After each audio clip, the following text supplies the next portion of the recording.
A mountain man and his horse found a deserted cabin, and what they found in the well was shocking. The wind howls across the high country. Snow gathers on the roof of a cabin no soul has entered for years.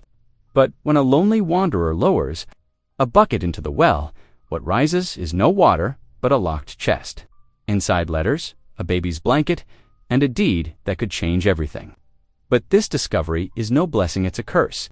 Powerful men will kill to bury the truth, and caught between a widow's tears, a boy's failing breath, and a rancher's rage.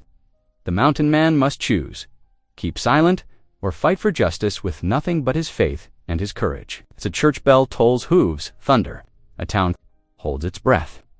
Will one man's choice restore hope or see him buried beside the well that held its secrets? Tell me in the comments where you're watching from right now and if this story speaks to you. Make sure you hit subscribe so you don't miss the next one. The autumn wind whistled through the gaps in the cabin's logs as Silas McGrath set the dripping cedar chest on the rough-hewn table. Water pooled beneath it, soaking into the weathered wood. The oilcloth wrapping had protected it well.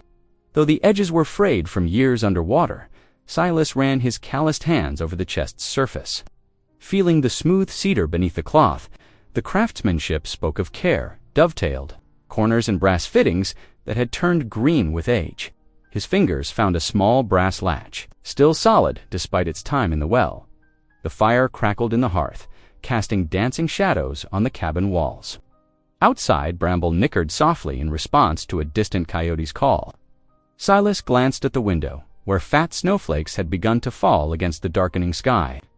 "Reckon whoever put you down there had their reasons," he muttered carefully, unwrapping the oilcloth. The fabric was good quality, the kind used by traders to protect valuable goods. Someone had taken great care to preserve whatever lay inside. From his saddlebag, Silas retrieved a tin oil lamp and set it on the table. The warm light revealed intricate carvings on the chest's lid, leaves and vines that curved around the edges, not the work of an amateur, but someone who knew their craft. The latch opened with a soft click.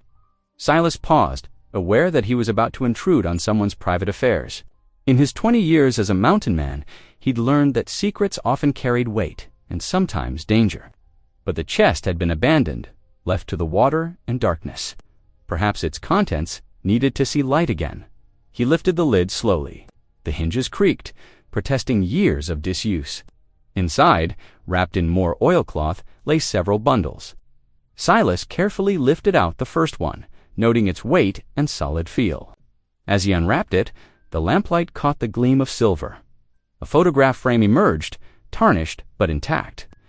Through the spotty glass, a family gazed back at him, a man in his Sunday best, a woman in a high-collared dress, and 3 young children arranged carefully before them. Their faces were solemn, as folks often were for photographs, but there was warmth in their eyes. The sight stirred something in Silas's chest. His own family daguerreotype had burned with everything else that terrible night, leaving him with only memories that grew fainter with each passing year. He set the frame aside gently, respecting the frozen moment of another family's history. The next bundle revealed letters, their paper yellowed but preserved by careful wrapping. The handwriting was elegant, speaking of education and refinement. Silas didn't read them. Some privacies deserved to remain unbroken, but he noted the dates, 1867 to 1872. 6 years of someone's life, sealed. Away in darkness, beneath the letters lay a leather-bound Bible, its pages gilt-edged and surprisingly well. A name was inscribed on the first page in the same careful hand as the letters, Elizabeth Thorne, 1865. A pressed flower fell from between the pages, a mountain columbine, its purple petals faded but still recognizable. The final bundle was the heaviest. Silas unwrapped it slowly, revealing a small strongbox made of iron. Unlike the chest, this was meant for security rather than beauty. Its key was missing, and Silas left it locked. Some questions weren't his to answer, as he carefully rewrapped each item. Silas's mind turned to the cabin's former inhabitants. The furniture spoke of simple living, a wooden rocker by the hearth, shelves lined with dust-covered jars, a set of hand-forged tools hanging from pegs. But the chest's contents hinted at a deeper story. Someone had taken great care to preserve these memories before hiding them away. The wind grew stronger, rattling the cabin's shutters. Bramble stomped in the lean-to, sensing the approaching storm. Silas added another log to the fire, watching sparks rise up the chimney. The chest sat on the table, its contents rewrapped, but no longer hidden in darkness. He touched the brass latch thoughtfully. Tomorrow, he'd need to decide what to do with his discovery. For now, the chest and its secrets would rest here, where at least they were dry and safe from the elements. Silas spread his bedroll near the hearth, the warmth of the fire at his back. The questions would keep until morning. Why had someone hidden their precious memories in a well? What had driven them from this cabin, and why hadn't they returned? The answers lay somewhere in those letters and photographs. In that locked strongbox, but Silas wasn't sure he had the right to seek them out. The snow fell harder outside, blanketing the world in white silence. Inside the cabin, the lamp burned low, its light catching the cedar chest's carved leaves and casting them in shadow. Silas lay awake, listening to the fire's crackle and Bramble's occasional movements. While the chest kept its vigil on the table, its long-submerged secrets finally returned to the world of light and air. Dawn crept over the mountain peaks, painting the snow-dusted landscape in soft pink light. Silas stirred from his bedroll, the cabin's chill air nipping at his face. He'd kept the fire low through the night, and now only embers glowed in the hearth. The cedar chest sat where he'd left it on the table, its presence drawing his eyes like a lodestone. First things first, though. Coffee would help clear his mind. For whatever the morning might bring, Silas moved with practiced efficiency, stoking the fire and setting his battered coffee pot near the flames. The familiar aroma of brewing coffee soon filled the small cabin, mixing with wood smoke and the lingering dampness from yesterday's snow. While the coffee perked, he returned to the chest. The brass latch opened easier now, no longer stiff from its long soaking. The letters were bound with faded blue ribbon, the paper edges softened with age, but still intact thanks to the oilcloth's protection. Beside them lay a child's Bible, small enough to fit in a pocket. Its leather cover was worn smooth at the corners, speaking of frequent handling. When Silas carefully opened it, pressed flowers fell into his palm, delicate purple columbine, yellow Indian paintbrush, and tiny white snowdrops. Their colors faded, but still visible. A beaded baby blanket came next, carefully folded. The intricate pattern showed mountains and stars in blue and white beads, with darker beads forming flowing rivers between them. The craftsmanship was exceptional, each tiny bead perfectly placed. This was no trading post goods, this was someone's. Heritage worked in thread and glass at the bottom of the chest. Wrapped in an extra layer of oilcloth, Silas found a single sheet of paper. The official letterhead marked it as Indian Agency Correspondence, dated 1873. The formal language granted water rights to a natural spring to Sarah Birdwoman, being of Comanche birth and proper standing. The agent's signature and seal were clear despite water stains at the paper's edge. Silas sat back, coffee forgotten. This wasn't just discarded belongings, this was proof of someone's claim to water. The most precious resource in these parts, the care taken to preserve these items spoke volumes. Someone had hidden their treasures here, meaning to return. The sound of distant hoofbeats broke his contemplation. Moving quickly to the window, Silas wiped a clear spot in the frost-covered glass. 3 riders approached the cabin, their horses' breath steaming in the cold morning air. They rode with purpose, scanning the ground as they came. Without hesitation, Silas gathered everything back into the chest. The hearth still held warm ashes from the night's fire. Working swiftly, he scraped them aside, set the chest in the shallow depression, and covered it with ashes and half-burned wood.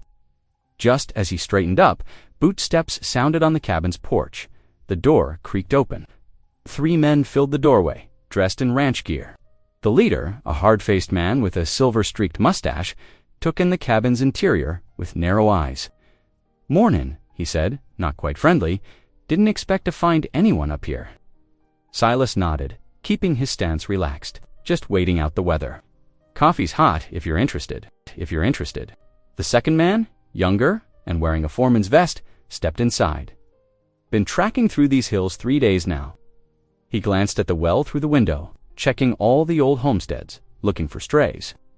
Silas asked, though he already suspected otherwise. The third man snorted. looking for paper, deed to a spring, hidden by that squaw woman before she lit out.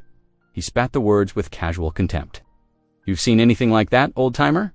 Can't say that I have. Silas poured coffee into his tin cup, movements deliberately.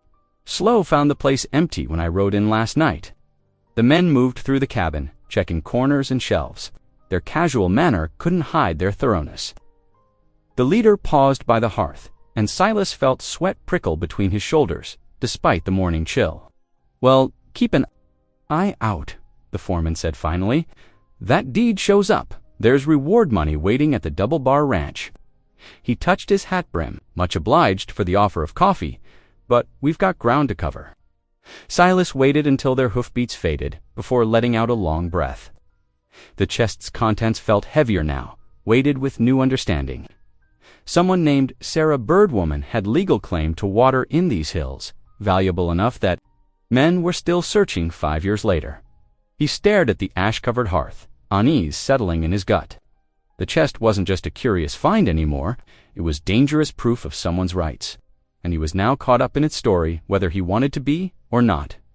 The morning sun climbed higher as Silas stood in the cabin doorway, watching Bramble graze on patches of dry grass poking through the snow.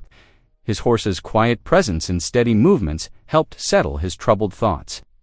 The cedar chest weighed on his mind, heavier than its physical weight had when he'd pulled it from the... Well, he could leave it here, bury it back in the well, or even deeper in the ground. Walk away from whatever trouble brewed around that spring deed. Plenty of folks would say that was the sensible choice. Bramble lifted his head, dark eyes meeting Silas's gaze. The horse's steady look seemed to judge him, reminding him of simpler truths learned long ago. Right was right, and wrong was wrong, no matter how inconvenient. Silas sighed, his breath frosting in the cold air. Reckon you're right, old friend. Can't just leave it. He packed his gear with careful efficiency, leaving the cabin as he'd found it. The chest, wrapped again in oilcloth, fit snugly in his saddlebags. 2 days' ride would take him to the Indian Agency office, where that deed had been signed. Seemed as good a place as any to start searching for answers. The trail wound through, stands of pine and aspen, climbing over one ridge and down into the next valley. Silas kept alert, watching for signs of the ranch riders, but the day passed quietly. When darkness approached, he made camp in a sheltered hollow, tending to Bramble before seeing to his own needs. The small fire cast dancing shadows as Silas settled against his saddle. He drew out the packet of letters, handling them with careful respect. The handwriting was neat but unpracticed, each word formed with deliberate care. Dear sister, the first letter began. The winter grows long, but little Wolf grows stronger each day. He asks for his father, and I tell him the stories of how brave Joseph was, how he died protecting our right to stay on this land. The ranch. Men say we must sell the spring, but the agent gave us papers. I pray we can hold on until spring brings grass again. The letter was signed simply Taya. Each subsequent page revealed more of her story, a young Comanche mother's struggle to keep her home after her husband's death. Her words carried dignity despite their simple phrasing, shot through with determination to build a future for her son. The next day's ride brought colder weather, wind cutting through Silas's coat as clouds built over the mountains. He made better time on the lower trails, and by evening the second day, lights from the way station glowed ahead. The rough building served as a stop for freight wagons, offering basic supplies and news to travelers. Inside, warmth from a pot-bellied stove pushed back the evening chill. A clerk looked up from his ledger as Silas stamped snow from his boots. Evening, Silas said, setting his hat on the counter. Need some information about folks who might have lived up near Timber Ridge Cabin a few years back?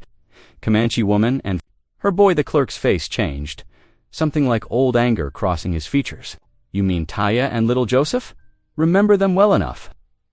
Shame what happened to that family. Tell me about it. Silas kept his voice casual, though his attention sharpened. Good folks, them. Joseph, the father, he'd worked as a scout for the cavalry, earned that land fair and square. After he died, Taya kept on raising their boy, tending that spring. The clerk spat into a bucket. Then Double Bar Ranch decided they wanted that water.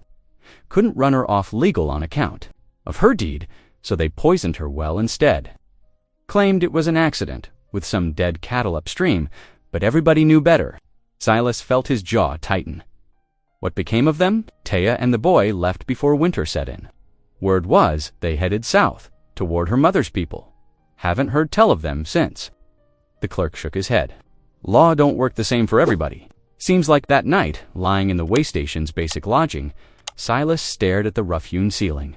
The chest's contents felt like burning coals in his saddlebags. A deed that could make things right. Letters that told a story of injustice. And a mother's desperate effort to hold on to something honest for her son. His path ahead lay clear now, though it wouldn't be easy. He'd find Taya and her boy, return what was rightfully theirs. Maybe then the weight in his chest would ease, the one that had settled there when those ranch riders spoke, so casually of stealing a widow's water rights. Morning would bring decisions about which direction to ride, who to ask for word of a Comanche, woman and her son. But the important choice, the one between walking away and standing up, that decision was already made. The afternoon sun hung low as Silas guided Bramble toward the Indian Agency buildings, a cluster of weathered wooden structures hunched against the autumn wind, their windows reflecting dull light. 2 soldiers lounged near the entrance, rifles propped against the wall. Their eyes followed Silas as he dismounted and tied Bramble to the hitching post. Inside, the office smelled of dust and old paper. A clerk sat behind a scarred desk, his spectacles catching the light as he looked up from a stack of forms. Lines creased his face, speaking of too many hours managing the weight of government business. Help you? The clerk's voice carried the flatness of someone who'd said those words too many times to count. Silas removed his hat, drawing the deed from his coat. Need to verify something, if you would. He placed the document carefully on the desk. Deed to a spring issued some years back. The clerk's tired eyes sharpened as he examined the paper. His fingers traced the official stamps and signatures. With practiced care, this is genuine enough. Remember when we issued it? He glanced up at Silas. Though it wasn't to you. No, sir, it wasn't. Silas kept his voice steady. Belongs to a woman named Taya, the Comanche widow. She's still around, actually, living in the tent camp outside town. He hesitated, then added more quietly, Life's been hard for that family. Good woman, though. Takes in washing, tends to sick folks. Her boy helps where he can. Could you point me toward their camp? The clerk drew a rough map on a scrap of paper, followed the creek south past where the cottonwoods thin out. But mind yourself on that road. Double bar riders come through regular, and they ain't friendly to folks asking about Taya or that spring. Silas nodded his thanks, tucking both deed and map safely away. Outside, he mounted Bramble and turned south, keeping to the tree line where possible. The afternoon light stretched shadows across the trail as he rode, every approaching hoofbeat making him alert for ranch riders. The tent camp appeared as the sun touched the western hills. Scattered canvas shelters, patched and weather-stained, clustered in the shelter of a low rise. Thin streams of cooking smoke rose straight in the still evening air. Children's voices carried across the camp, mixing with the sound of someone chopping wood. Silas dismounted at the camp's edge, leading Bramble slowly between the tents. A few people paused in their evening tasks to watch him pass, their faces guarded. He understood their caution. Strangers rarely brought good news to such places. Near the center of the camp, a woman stood outside a well-kept tent, stirring a pot of beans suspended over a small fire. Her dark hair was bound back neatly, and though her dress was worn, it was carefully mended. A boy of perhaps 8 years old stood close beside her, one of her hands resting protectively on his shoulder as she watched Silas approach. This had to be Taya. The way she held herself, the quiet dignity in her bearing, matched the spirit he'd felt in her letters. Her eyes met his directly, neither challenging nor fearful, simply waiting to learn his purpose. Silas stopped a respectful distance away. "Evening, ma'am." He reached slowly into his saddlebag, drawing out the beaded blanket. The firelight caught the careful patterns worked into the leather, making them seem to dance. "Reckon this might belong to you." Taya's body went still. Her hand tightened on her son's shoulder, and the boy looked up at her questioningly. For a long moment, she just stared at the blanket, emotions playing across her face too quickly, too. "Read. Where did you find this?" Her voice was soft but clear, each word carefully formed. Cabin up on Timber Ridge, hidden in the well, along with some other things that belong to you. Silas held the blanket out, letting her see it properly in the fading light. Made this for your boy, didn't you? Taya's free hand reached out, fingers trembling slightly as they touched the beadwork. I wrapped him in it the day he was born, his father said. She swallowed hard. Said the pattern would guide him home if he ever got lost. The boy, young Joseph, pressed closer to his mother's side, his eyes fixed on the blanket. I remember that, he whispered, from before. Silas saw the moment trust began to win over caution in Taya's expression. She reached out and took the blanket, holding it close against her chest. The tension in her shoulders eased slightly, though her gaze remained questioning. There's more, Silas said quietly, including something that might help make things right. The evening shadows lengthened as Silas settled on a weathered log near Taya's cooking fire. The flames cast dancing light across their faces, while overhead, the first stars began to pierce the darkening sky. Joseph sat cross-legged on a blanket, the small Bible cradled in his hands as if it were made of precious glass. Taya held one of her recovered letters, the paper rustling softly as she smoothed it flat. Her fingers traced the careful writing, remembering. The pot of beans bubbled quietly over the fire, filling the air with a homey scent that reminded Silas of simpler times. I wrote this the week after they came, Taya said, her voice low, but clear in the gathering dusk. She began to read, the words trembling slightly. Dear sister, the ranchers returned today. They say the water rights were never truly mine, that a Comanche woman cannot hold deed to white man's land. But this spring, it knew my people long before papers marked boundaries. She paused, drawing a steadying breath. Joseph looked up from the Bible, his young face serious in the firelight. Mother, he whispered, remember what the good book says? The Lord is my shepherd, I shall not want. Taya finished softly, reaching to touch her son's hair.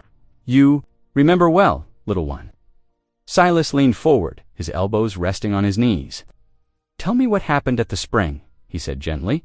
Taya, single quotes as hands tightened on the letter. The double barmen came first with warnings, then threats. When I wouldn't leave, they poisoned our well. Pain flickered across her face. Our goats sickened. Joseph took fever from the water. I had no choice but to go, believing the spring was lost to us forever.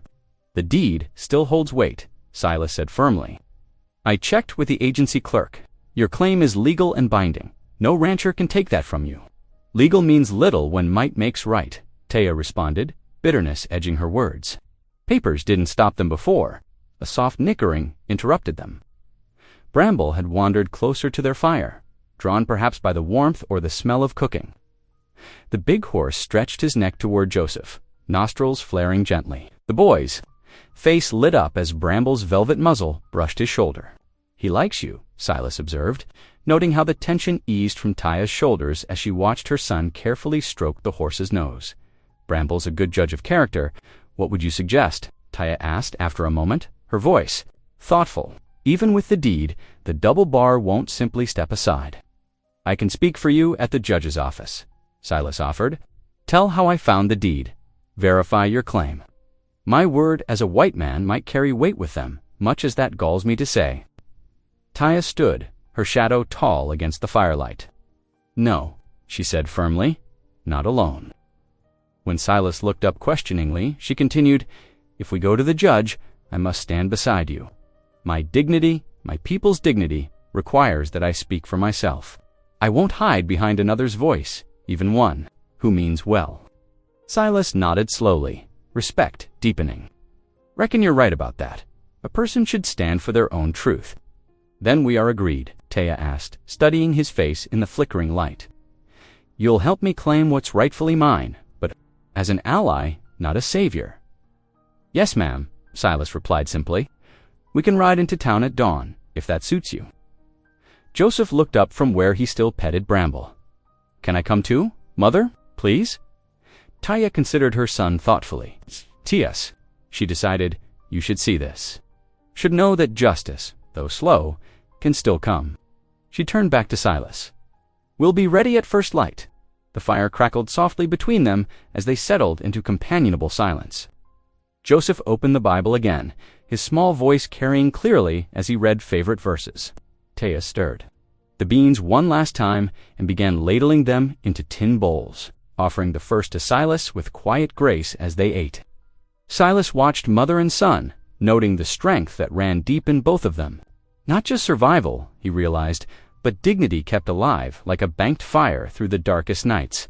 Come morning, they would ride to town together, not as supplicants, but as equals seeking justice. The stars wheeled overhead, ancient and unchanging. As they made their plans for dawn, the autumn sun crept above the eastern horizon, painting the sky in soft rose and gold. Silas adjusted Bramble's saddle, while Taya helped Joseph mount behind her on their borrowed pony. The morning air held a bite that promised winter wasn't far off. They set out single file along the narrow trail, Silas leading the way. The cedar chest, wrapped securely in oilcloth, rode behind his saddle. Bramble's hooves kicked up small clouds of dust that drifted away on the morning breeze. As they rode, the sun climbed higher, warming their backs. The steady clip-clop of hooves and creak of leather created a rhythm that seemed to loosen something. In Tia's spirit, she began to speak, her voice carrying clearly to where Silas rode ahead. "My husband, Daniel, was a good man," she said, one hand resting protectively on Joseph's leg where he sat behind her. "He tried to bridge two worlds, working as a scout for the cavalry while keeping our ways." She paused, gathering her thoughts. 3 years ago, there was a misunderstanding between soldiers and some of our hunters. Daniel rode out to translate, to keep peace. Silas nodded, showing he listened, though he kept his eyes on the trail ahead. The soldiers were young, angry, afraid of shadows. Taya's voice grew tight with old pain. They shot first before Daniel could explain, called it an accident afterward, but that didn't bring him back to us. Joseph's small arms tightened around his mother's waist. The boy had been too young to remember, but he knew the story well. "I used to pray every day," Taya continued after a while, "for understanding, for peace between peoples.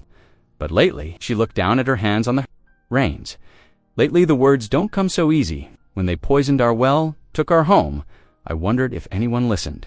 Reckon sometimes the answer to prayer wears dusty boots instead of angel wings," Silas said quietly, thinking of the cedar chest he carried. The sun stood high when they finally rode into town. The street was busy with wagons and townspeople. Going about their morning business, conversations died as they passed. Heads turned to stare at the unusual sight, a mountain man riding beside a Comanche woman and child. Silas noticed the different faces they passed. Some showed pity, soft, and condescending. Others wore harder looks, scorn, disapproval, even anger. A few nodded cautiously, respect warming their eyes. The judge's office sat in a neat wooden building near the center of town.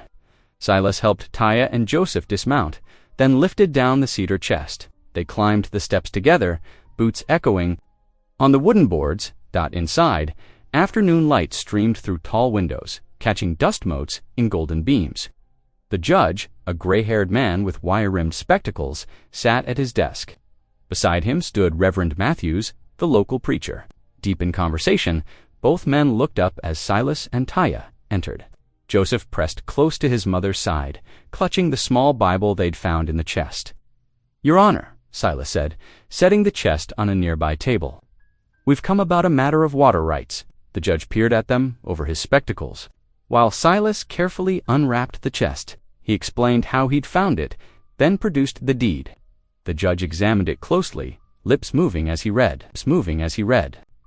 "This is properly executed," he said finally, surprise clear in his voice. Signed and sealed by the Indian Agency itself, the spring rights were legally granted to Mrs. Taya Running Water. Those ranchers had no right to drive her off. Silas said firmly, "They poisoned her well, threatened her family." The preacher stepped forward, drawn by Joseph's Bible. The boy offered it shyly. And Reverend Matthews handled it with care, noting the pressed flowers between its pages. "These letters, too," the preacher said, scanning them quickly. "They show a family's life, their faith, their struggle to build something lasting." He looked at Taya. "You've kept your dignity through great hardship, madam. The law is clear." In this case, the judge declared, tapping the deed.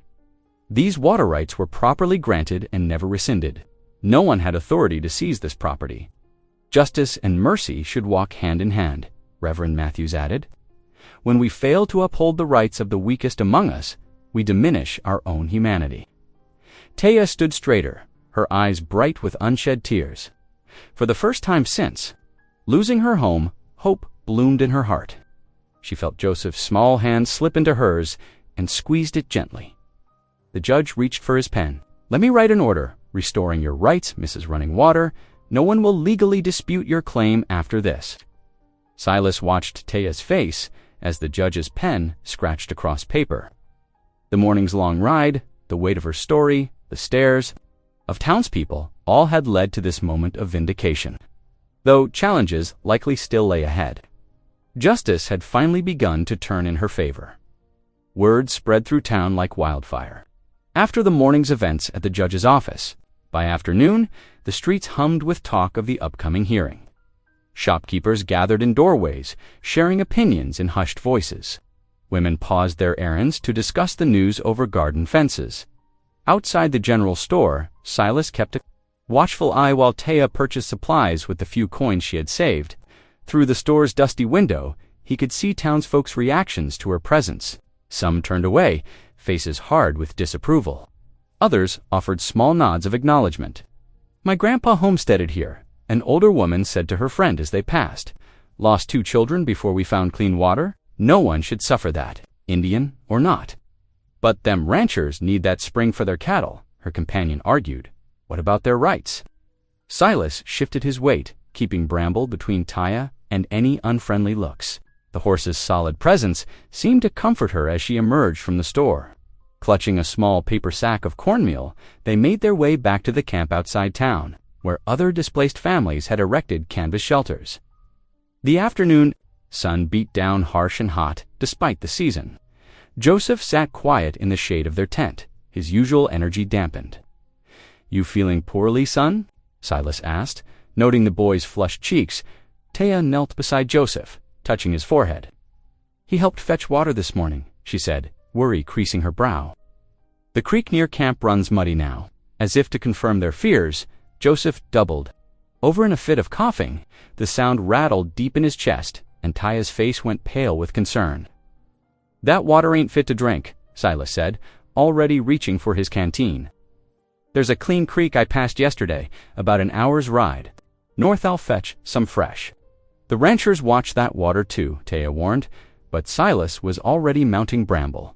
Don't you fret, he assured her. I've been dodging trouble since before that boy was born. The ride to the creek took Silas through rolling hills painted golden by the setting sun. Bramble's hooves kicked up dust that hung in the still air behind them. At the creek, Silas filled several water skins, checking over his shoulder out of habit. That caution proved wise, as he secured the last water. Skin to his saddle, movement caught his eye. 3 riders set their horses on a distant ridge, watching. Even at this distance, Silas recognized the same men who'd searched the cabin for Taya's deed. He mounted carefully, making no sudden moves. The riders didn't approach, but their message was clear. They knew what he was doing, and they weren't pleased. Silas turned Bramble toward camp, keeping his pace unhurried, despite the prickle between his shoulder blades. Twilight had deepened to purple when he returned. Joseph lay on his blankets, still coughing. Taya had built a small fire, its flames casting dancing shadows on the tent walls. Relief flooded her face at the sight of the fresh water. Here now, Silas said, helping Joseph sit up. Small sips. That's the way. The boy drank carefully, color gradually returning to his cheeks. Taya touched the water skin with reverence, knowing its worth better than most. I saw those ranch riders watching, Silas told her quietly after Joseph had drifted into an uneasy sleep. They mean to cause trouble before the hearing. Taya nodded, her face grave in the firelight. They think fear will make us run again. She looked at her sleeping son. But this time, we have proof of our rights. And help. The night had grown deep and dark beyond their small circle of firelight. Somewhere in the distance, a coyote called, its cry lonely and wild. Silas added another stick to the fire, watching the sparks spiral upward toward the stars.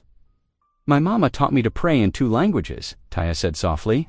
She said the Creator hears all tongues the same. She reached for Joseph's small Bible, its pages worn smooth with handling. "Would you pray with us, Silas?" Silas removed his hat, holding it respectfully in his weathered hands. It had been years since he'd prayed proper, but the words came easier than he expected. "Lord," he began, "we ask your blessing on this boy, your healing on his body. Give us strength for what's ahead, wisdom to face it right." He paused, then added, "And help us remember that justice flows like clean water, meant for all your children." Taya added her own prayer in Comanche, her voice rising and falling like music. Though Silas couldn't understand the words, their meaning touched his heart. Here was a mother's love, a people's dignity, a family's faith, all wrapped up in syllables as ancient as the land itself. Joseph stirred in his sleep, his breathing easier now. The fire crackled softly, and overhead, stars wheeled in their eternal dance. For this moment at least, peace settled over their small camp.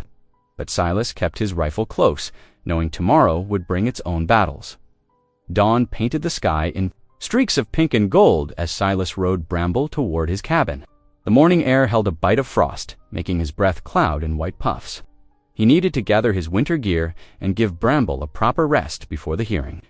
The horses' hooves crunched through fallen leaves as they followed the familiar trail home. Rounding the last bend, Silas pulled Bramble to a sudden halt. His throat tightened. Against the pale morning sky, a thin column of smoke rose from where his cabin should be. Not the friendly smoke of a cooking fire, but the acrid remains of destruction. "Easy now," he murmured to Bramble, who shifted nervously beneath him. The horse's nostrils flared at the lingering scent of smoke. As they drew closer, the full extent of the damage became clear. The cabin's roof had collapsed inward, its sturdy logs now just blackened bones against the foundation.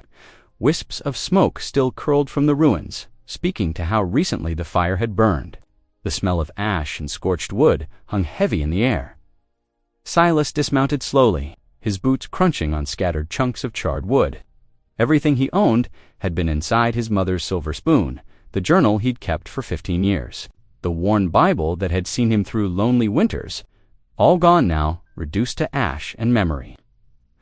"Lord above," he whispered, running a hand over Bramble's neck. The horse's usually sleek mane was singed on one side, telling its own story of a close encounter with the flames. Someone had tried to trap Bramble in the lean-to when they set the fire, but the clever horse had broken free. Silas picked his way through the ruins, looking for anything salvageable.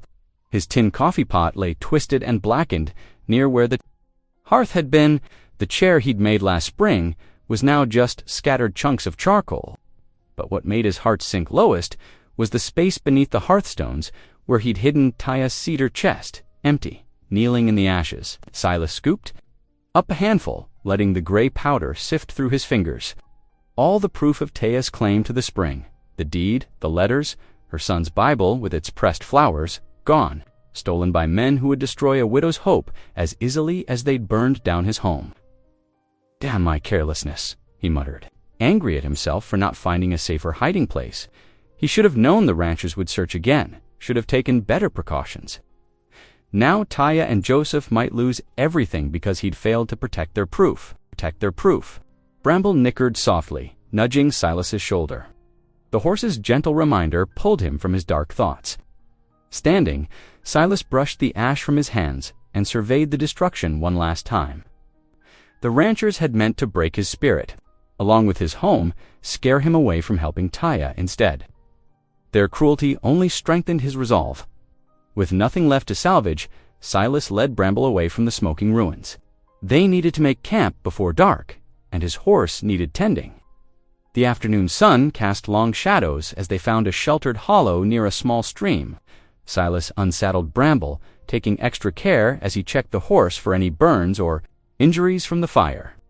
"You're a brave one," he told the horse, cleaning the soot from his singed mane.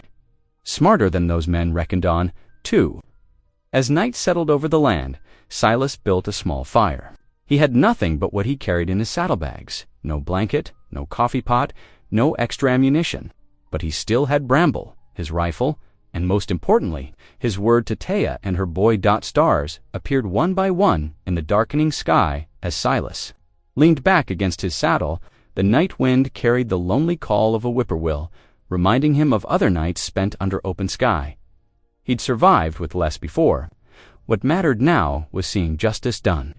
"Lord," he whispered into the darkness, "I ain't been much for praying lately, but that woman and her boy, they got faith enough for all of us. Help me find a way to make this right." He paused, watching sparks rise from his small fire. "And if you're of a mind to put some sense into those ranchers' heads, well, that wouldn't go amiss either." Bramble grazed nearby, his familiar presence, a comfort in the night. Silas added another stick to the fire, his mind already working on what to do next. The ranchers might have destroyed the physical proof, but they couldn't burn away the truth. Tomorrow, he would ride back to Taya, and together they would find another way. His word and her faith, maybe that would be enough. The fire crackled. Softly as Silas settled in for the night, his rifle close at hand. He had nothing left but conviction. But sometimes that was all a man needed to do what was right. First light crept over the horizon as Silas guided Bramble back toward the camp. His muscles ached from sleeping on hard ground, but worry for Taya, and her boy drove him forward. The morning mist clung low to the earth, wreathing the scattered tents in gray shadows. As he approached Taya's tent, he heard coughing from within. The sound twisted his gut. The boy's condition hadn't improved. Taya emerged, her face drawn with exhaustion. When she saw Silas, relief softened her features. "I feared they might have found you too." Dismounted, his boots pressing into the damp earth. "They tried, burned my cabin to ash." He paused, dreading the next words. "Taya, the chest is gone." They took it before they set the fire. Her shoulders slumped as the news hit home. Inside the tent, her son Joseph coughed again, the sound harsh, and wet Taya pressed her lips together, fighting back tears. "The truth cannot be burned," she said finally, her voice steady despite her trembling hands. "My father taught me that. Our stories live in more than paper and ink." Silas nodded, humbled by her strength. "I'll get it back. Those men think they can hide evidence, but they can't hide from justice forever." Together they packed what little they had: a few blankets, Taya's cooking pot, medicines for Joseph. The boy could barely sit up, his small face flushed with fever. Silas helped wrap him in the warmest blanket before lifting him onto Bramble. The ride into town seemed longer, with Joseph's labored breathing marking each step.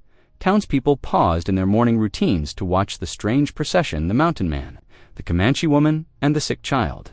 Some turned away, but others met their eyes with unexpected kindness. The preacher stood on the church steps as they passed, his kind face creasing with concern when he saw Joseph's condition. "Bring him inside," he called out, hurrying down to meet them. "The parish house is warm, and my wife knows something of nursing." Taya hesitated, years of mistrust warring with her son's need. Silas touched her shoulder gently. "The preacher's a good man. Joseph needs rest in a proper bed." A moment, she nodded. The preacher helped carry Joseph into the small house beside the church, where his wife already bustled about preparing a bed and heating water for tea. The room was simple but clean, with sunlight streaming through lace curtains. "God's mercy knows no boundaries," the preacher said softly as his wife tended to Joseph. "Rest here as long as you need." Taya sat beside her son's bed, smoothing his dark hair back from his forehead. Something in her fierce maternal devotion strengthened Silas's resolve. He waited until Joseph had fallen into an uneasy sleep before touching Taya's shoulder. "I'm going to ask around town," he told her. "Someone must know where they took the chest." The saloon was quiet in the late afternoon. Only a few regulars hunched over their glasses. Silas ordered coffee, listening to the murmured conversations around him. Men discussed cattle prices, the weather, the latest news from the telegraph office. But beneath it all ran an undercurrent of tension about the upcoming hearing. The barkeep, a weathered man with kind eyes, refilled Silas's cup without being asked. "Heard about your cabin," he said quietly, glancing around to ensure no one was listening. "Ain't right burning a man out like that." Silas studied the man's face, weighing his words carefully. "Ain't right taking what belongs to others either." The barkeep leaned closer, his voice dropping lower. If a man was looking for something valuable, he might want to check the rancher's office. By the livery stable, he straightened up, wiping the counter with exaggerated care. "They keep all manner of important things locked up in there, or so I hear." Silas nodded slightly, understanding the risk the man took in sharing this information. He finished his coffee slowly, already forming plans in his mind.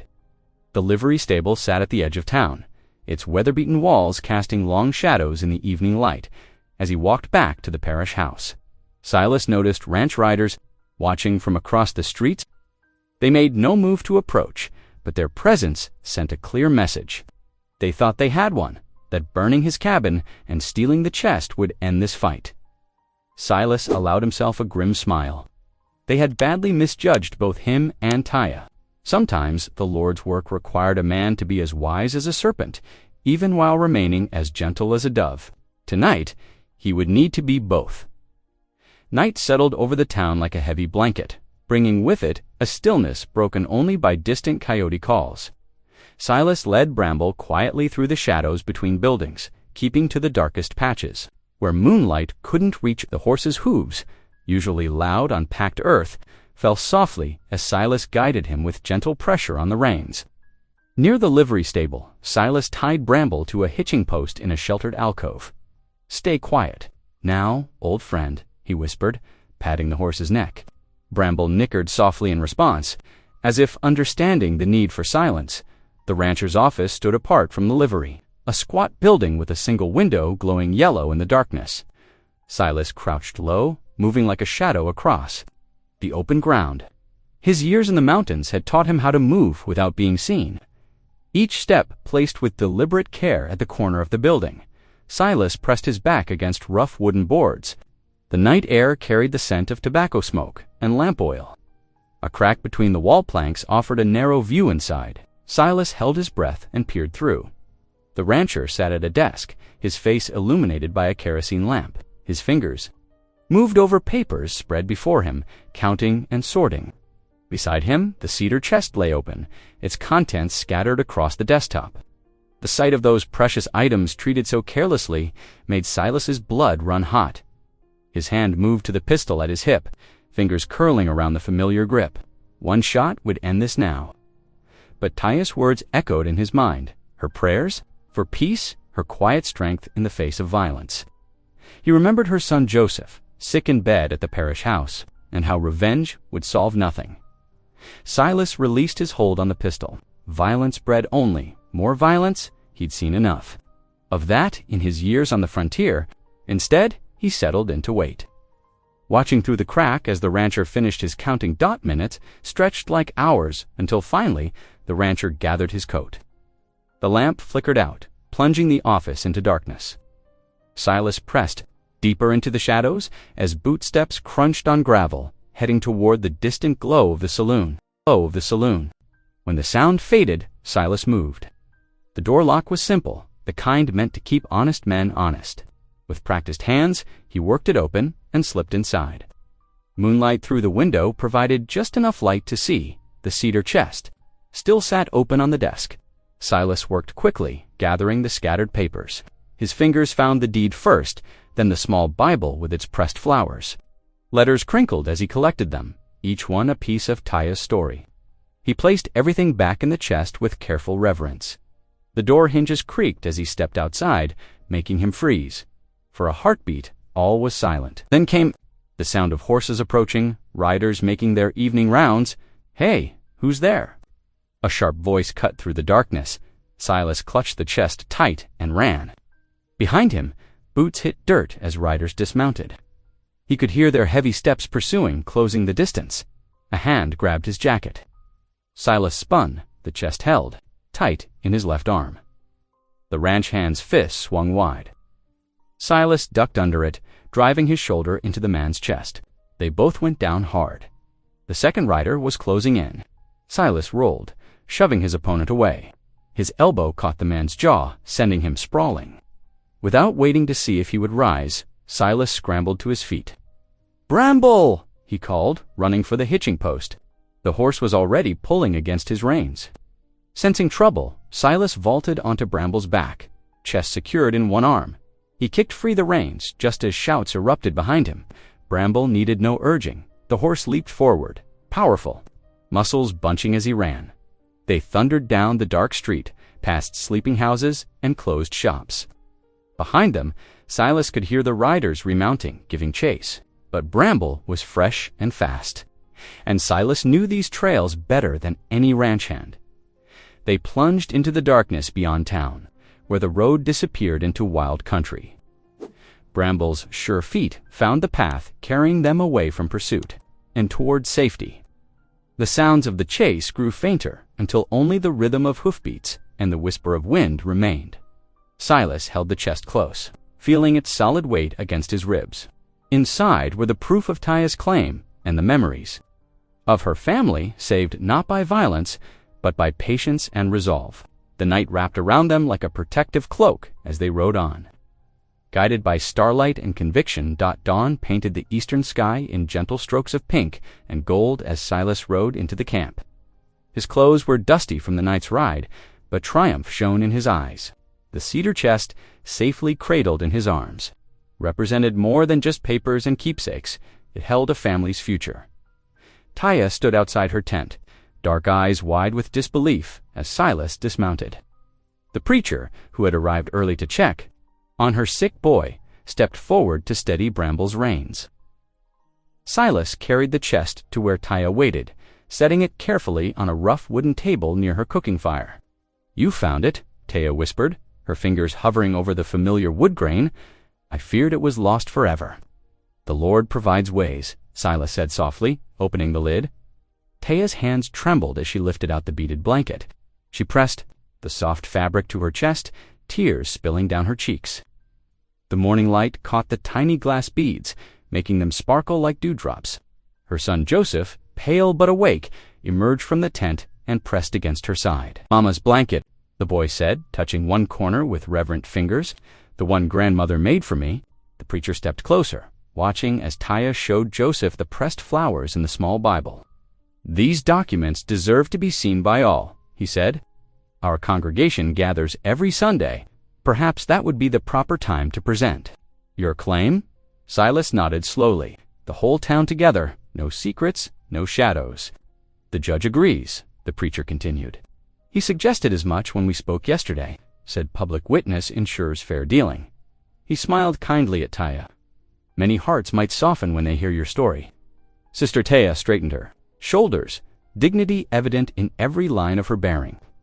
"I will speak my own words," she said firmly. "My people have always known the power of truth spoken aloud."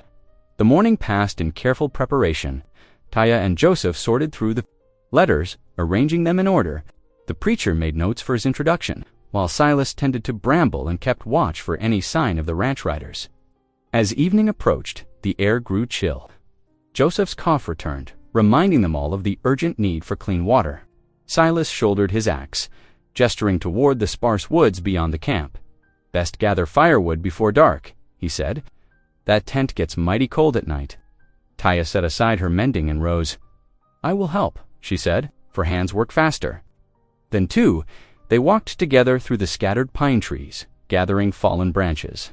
The setting sun cast long shadows across the ground, but its last rays caught the silver threading through Silas's dark hair, making it gleam. Taya found herself studying his profile, the strong line of his jaw, the gentle way he stepped aside. To let her pass, "My husband would have thanked you," she said suddenly, "for helping strangers when you could have ridden away." Silas paused in his work. "I reckon he was a good man." "He was." Taya's voice held both sorrow and pride.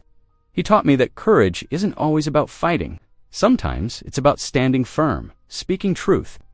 A stick snapped behind them. They turned to see Joseph approaching slowly, one hand steadying himself against tree trunks. Despite his weakness, the boy's eyes were bright with determination. "Mama," he called, "can I help too?" Before either adult could protest, Bramble appeared behind Joseph. The horse had followed the boy, keeping pace with his unsteady steps. Now Bramble nudged Joseph gently with his soft nose, making the child giggle. "Well, would you look at that?" Silas said, his weathered face creasing in a smile. "Seems Bramble's appointed himself guardian." Taya's laughter joined her son's, the sound rising sweet and clear in the evening air. She gathered Joseph close, letting him lean against her as Bramble lipped playfully at the boy's dark hair. "Perhaps you could be Bramble's assistant," she suggested. "Help us carry small sticks while he watches over you." They worked together as the light faded, gathering enough wood to keep the fire burning through the night. Joseph collected twigs. In his arms, while Bramble stood patient guard, Taya and Silas shared the heavier loads, their movements falling into natural rhythm. Back at the tent, they built up the fire. Its warm light pushed back the gathering darkness, creating a circle of comfort. Joseph sat wrapped in his beaded blanket, one hand extended to stroke Bramble's velvet nose. The horse had refused to leave. Standing sentinel near the boy, Taya stirred the cooking pot, adding dried herbs that filled the air with savory fragrance. Silas sat nearby, whittling a small piece of pine. The quiet that settled between them felt easy, unforced. Above their heads, the first stars emerged in the deepening blue sky. Hope, fragile as a newly unfurled leaf, seemed to hover in the firelight. Sunday's meeting still loomed ahead, with all its uncertainty. But for now, in this moment, peace wrapped around them like a familiar blanket. Worn perhaps, but still warm. Dawned clear and crisp, the autumn air sharp with wood smoke from morning fires. Townsfolk in their best clothes made their way along dirt paths toward the white-painted church, its bell tolling across the valley. Silas adjusted his worn but clean coat, watching as Taya braided her son Joseph's hair with trembling fingers. The boy's cough had eased, but worry still creased his mother's brow. "Remember what we practiced," Silas said softly. "Just speak your truth." Taya nodded, straightening the simple calico dress the preacher's wife had brought her. Joseph clutched his small Bible, its pages still holding pressed flowers from happier days. Inside the church, sunlight streamed through plain glass windows, catching dust motes in golden beams. Wooden pews creaked as settlers took their places. Ranch hands shuffled uncomfortably in boots, unused to Sunday polish, and town ladies whispered behind gloved hands. The cedar chest sat heavy in Silas's arms as he guided Taya and Joseph to a front pew. Preacher Anderson stepped to the pulpit, his Bible open before him. "Brothers and sisters," he began, voice carrying to the rafters, "today we gather not just for worship, but for justice. The good book speaks clear on this matter." His fingers traced the verses as he read. "Defend the poor and fatherless, do justice to the afflicted and needy."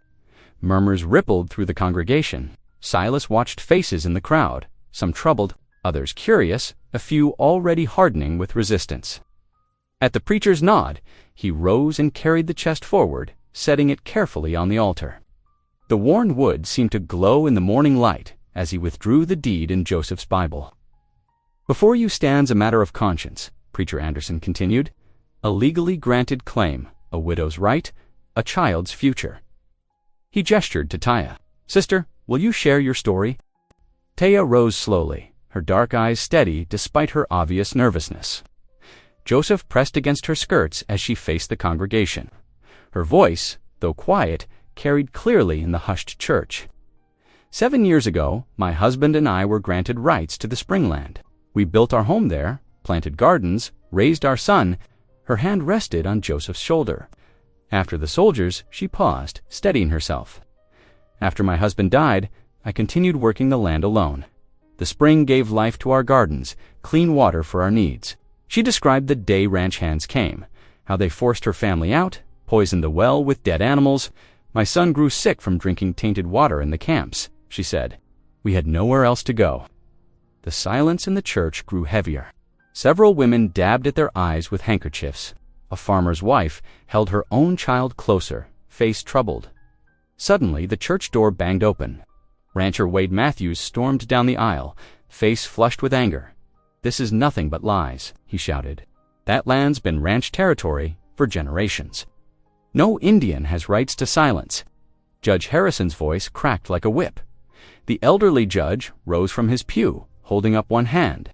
"Mr. Matthews, this is God's house, and I'll thank you to remember it." He stepped forward, taking the deed from the altar. "This document bears the Indian Agency seal and my own signature. The law is clear. The spring rights were legally granted to Mrs. Taya Redbird and her heirs." The rancher's face darkened.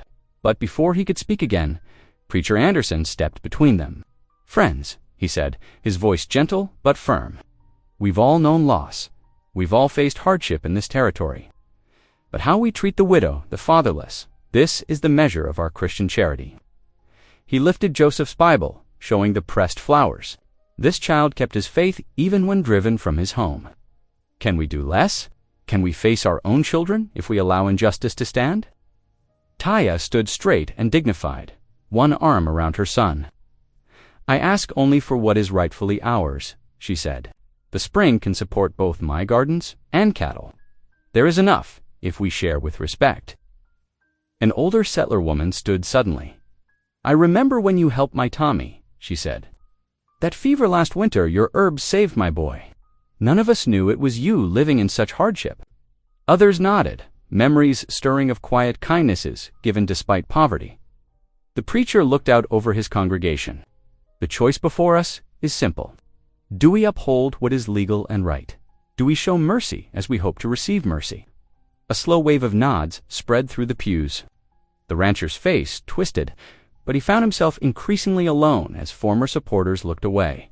Shamed by their previous silence, Taya's quiet dignity had done what no amount of arguing could achieve. Hearts were turning. The Sunday morning sun streamed stronger through the windows, touching the cedar chest like a blessing. Warming the ancient words of justice spoken new again. The rancher's face twisted with rage. This ain't over. He reached for his gun belt, but 3 farmers stepped between him and Taya. More townspeople rose from their pews, forming a wall of quiet strength. Judge Harrison's voice rang out firm and clear. By the power vested in me, I confirm these spring rights belong to Mrs. Taya Redbird and her son. Any interference will be met with the full force of the law. Matthews spat on the floor and stormed out, leaving only the echo of boots and a slammed door. The preacher raised his hands, and the congregation bowed their heads in prayer for healing and protection over Taya's family. As afternoon sun warmed the valley, Silas rode alongside Taya toward her spring. Joseph sat before his mother, no longer coughing. They found the water flowing pure and sweet. No trace remaining of the rancher's poison. A slipped from her horse and knelt at the spring's edge. Her hands cupped the clear water like it was precious gold. Drink, little one, she whispered, helping Joseph take his first clean sip in months. The boy's eyes brightened as he swallowed. Silas stood back, watching mother and child. The weight of past failures lifted from his shoulders like morning mist, replaced by a peace he hadn't known since losing his own family. Here, at last, was justice made right. The first snowflakes drifted down as Silas led Bramble up the familiar trail to the cabin. Taya and Joseph followed, their few belongings packed on a borrowed wagon. The old place stood waiting, its windows dark but promising shelter from the growing storm. Time to bring this home back to life, Silas said, helping them unload. Together they worked through the afternoon. Silas patched holes in the roof, while Taya swept years of dust from the corners. Joseph gathered kindling his small boots, leaving tracks in the fresh snow. Soon smoke curled from the chimney, and lamplight glowed in windows that hadn't known warmth in seasons. The aroma of rabbit stew filled the cabin as evening settled in. Outside, Bramble's hooves made soft sounds in the gathering snow. Taya stirred, the pot hanging over the hearth, her face glowing in the firelight. This place, she whispered, looking around at the now-dirty room. It no longer feels empty. It feels like home again. Silas smiled, his heart full. After years of wandering alone, he had found more than justice. He had found belonging. Joseph scooted closer to him by the fire. Uncle, he said softly, taking Silas's weathered hand in his small one. The words settled like a blessing. Together, they bowed their heads in prayer as snow continued falling outside, blanketing their world in peace and new beginnings. If you believe stories can heal, lift, and connect us, this channel is for you. Thanks for being here. Hit subscribe, and I'll meet you again tomorrow with something real.